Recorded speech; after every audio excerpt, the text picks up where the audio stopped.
What's going on, everybody? Brian Mann here, hands-on auto training, end of day. This is November 18th, 2021.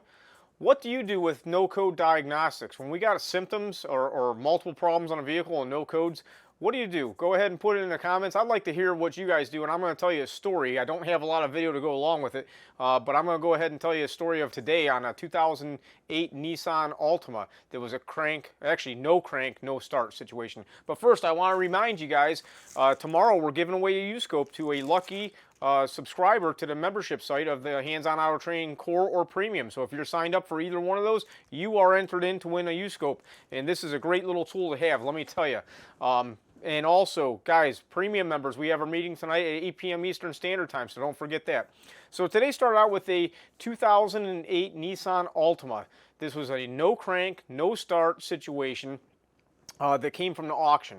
I don't know the history on it. It was kind of worked over, if you know what I mean, already. And the technician working on it, he did some work, and I think he was on to the right path a little bit.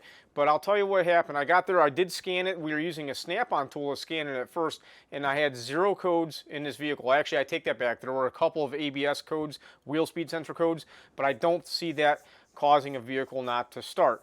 Now, the ignition on this thing would not turn on unless we put the key in the slot. So the Nissans, if you're familiar with this intelligent key, they have the key slot. If you put the key in the slot, then you could turn the ignition on. With the key out of the slot, the ignition wouldn't turn on. I was kind of thrown off by that, but also the technician brought to my attention, even before I started looking around at this thing, that the brake lights weren't working. Well, in a push button start car, we got to have brake lights working. So I thought, well, my plan of attack, being that we had no codes, I'm going to go chase after that first. Let's see why we don't have brake lights working. So I actually found a missing fuse for the brake lights. So now we have brake lights, but we still had a no crank situation.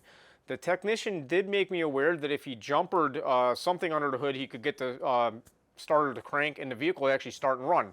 So at this point, I was thinking, well, it must not be a key problem or a security problem because the security light was off. We did not have any security codes, and he said that he could get it to start and run, and it would stay running, no problem, if you jumpered a relay or something underneath the hood. So I'm kind of confused now. They did replace the IPDM, that's an Intelligent Power Distribution Module, and you got a picture of that right here. So that was replaced with a junkyard part. So I was poking around with the snap-on scan tool, and in the IPDM data display, there is the crank signal request or crank request, and then there's also a crank command, I believe, something kind of like that in the IPDM, and the crank request was always on off all the time. So I'm like, this isn't good. So I was poking around for a while, and then they mentioned to me also about a key being replaced at one point. So I thought, well, let me check into this. So I got the Autel 608. I did the immobilizer, or IMO status scan, as they call it. And we came up with the number of keys programmed was 0, or number of keys learned was 0. I'm like, wow, how about that? So I was surprised that this vehicle could actually be cranked if you jump the relay and it'd start and run with the key in the slot. So I went ahead and programmed this key. But let me back up just a little bit. Before this all happened, I told him, let's go ahead and put the original IPDM in there. So I put the original Intelligent Power Distribution Module back into the car just to see if we had any change in result. And we didn't. But now we went, and then I programmed the key, and now the data display on the IDPM said the crank request was there. So then we went ahead and put the new used IPDM in there, and this thing fired right up. So guys, this is a challenging one because really I did not have any DTCs whatsoever to go on. This type of problem can pose a lot of grief for technicians, so I like to talk my way through that. I hope you're enjoying the little story here because it's story time, right? But this thing was all good after we did that. So we had a key that wasn't programmed properly, a bad IPDM, and I don't think that that brake lamp fuse, or should I say the brake switch fuse for the brake lights was causing a problem, but I'm not 100% sure, but this is what took care of that one. Next up for today, we had a 2011 F550. This had a replacement body control module, no problems there.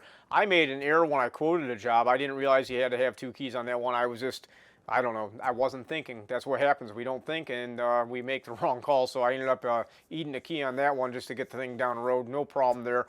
But it was an easy job. After that, we did some solenoid and strategy IDs on a 2016 Ford Escape. This was standard fare, just entered those in. I also updated the PCM to the latest calibrations. So guys, that was my day. I hope everybody's doing good. I'm super excited because I actually have some classes I'm teaching live. I got a couple lined up in the next week and a half, so I'm going to be pretty busy doing some live teaching, so I'm excited about that. It's been a while. Things are starting to kind of fall back into place for that, so that's super cool. I hope everybody's doing good. You guys have a great day. I appreciate everybody's support. Bye-bye.